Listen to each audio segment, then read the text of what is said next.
বিসমিল্লাহির রহমানির রহিম। জয় বাংলা, জয় বঙ্গবন্ধু। আমার সর্বপ্রথম নিজেকে গর্ববোধ করি যে আমি একজন বাঙালি। শুধু বাঙালি নয়, আমি একজন বাংলাদেশি। আর এই বাংলাদেশটাকে কে জয় এনে দিল? বিশ্বের মানচিত্রে একটি নাম, বাংলাদেশ, যার পিছনে চলে গেছে লক্ষ লক্ষ প্রাণ, তার নাম বাংলাদেশ। পাকিস্তানি হানাদারের বিরুদ্ধে রুখে দাঁড়িয়েছিল বঙ্গবন্ধুর বজ্রকণ্ঠের এক স্লোগান, জয় বাংলা, জয় বাংলা।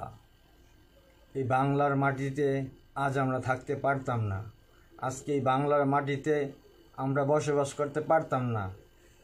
এমন বঙ্গবন্ধু, জাতির জনক, 1000 বছরে একজন আসে।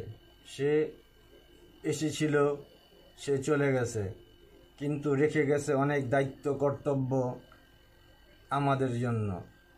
আমরা সর্বোপরি যতটুকু জানি, যতটুকু পড়ি, যতটুকু বলি, একটা কথা অবশ্যই বলতে হবে, আমাদের দেশ বর্তমানে স্বাধীন ও সুন্দর একটি স্মার্টার বাংলাদেশ হওয়ার অগ্রযাত্রা এগিয়ে যাচ্ছে।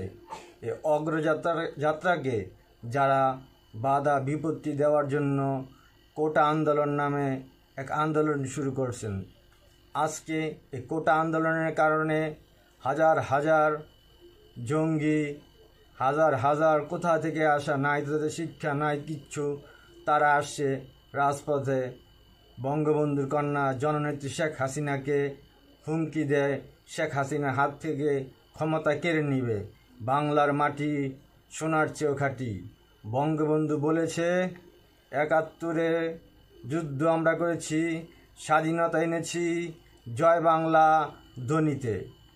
এবং আমরা যখন বঙ্গবন্ধু ৭ই মার্চের ভাষণে বলেছিল ইনশা আল্লাহ, ওই ইনশা আল্লাহ, আল্লাহর রহমতে পেয়েছি বাংলাদেশ।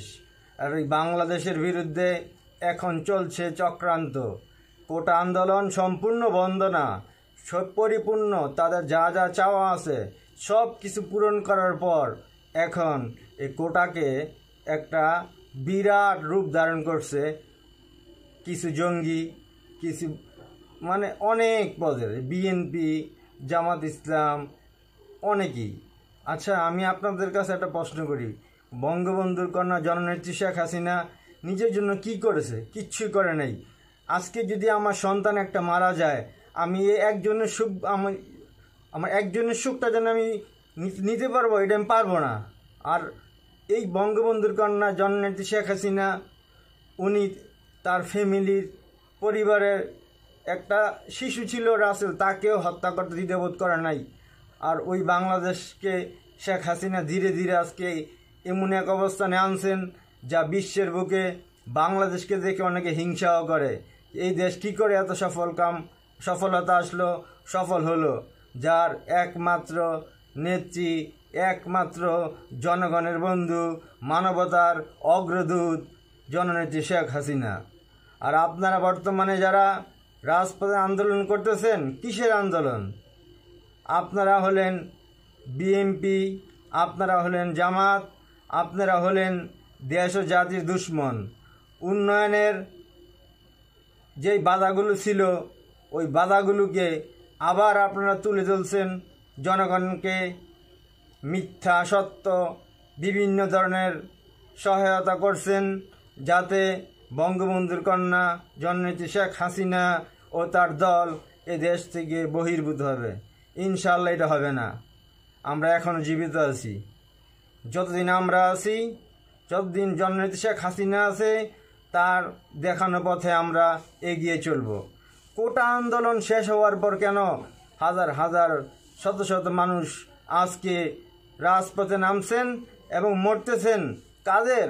পুলিশ আপনাদের কিচ্ছু বলে না, বরং আপনারা পুলিশকে হত্যা করছেন, পুলিশকে আপনারা এরকমভাবে হেনস্থা করছেন, যা একজন বাঙালি হিসাবে আমি এটা তীব্র নিন্দা ও এই দাবি করি, তাদের সুষ্ঠু বিচার করা হোক। যারা বাংলার শান্তিকে কেড়ে নিতে চায়, যারা বাংলাদেশকে উন্নয়নের অগ্রযাত্রায় বাধা দিতে চায়, তাদের বিরুদ্ধে আমরা একসাথে একই সুরে বলবো, জয় বাংলা, জয় বঙ্গবন্ধু, জয় হোক জননেত্রী শেখ হাসিনার, জয় হোক সারা বাংলার মানুষের।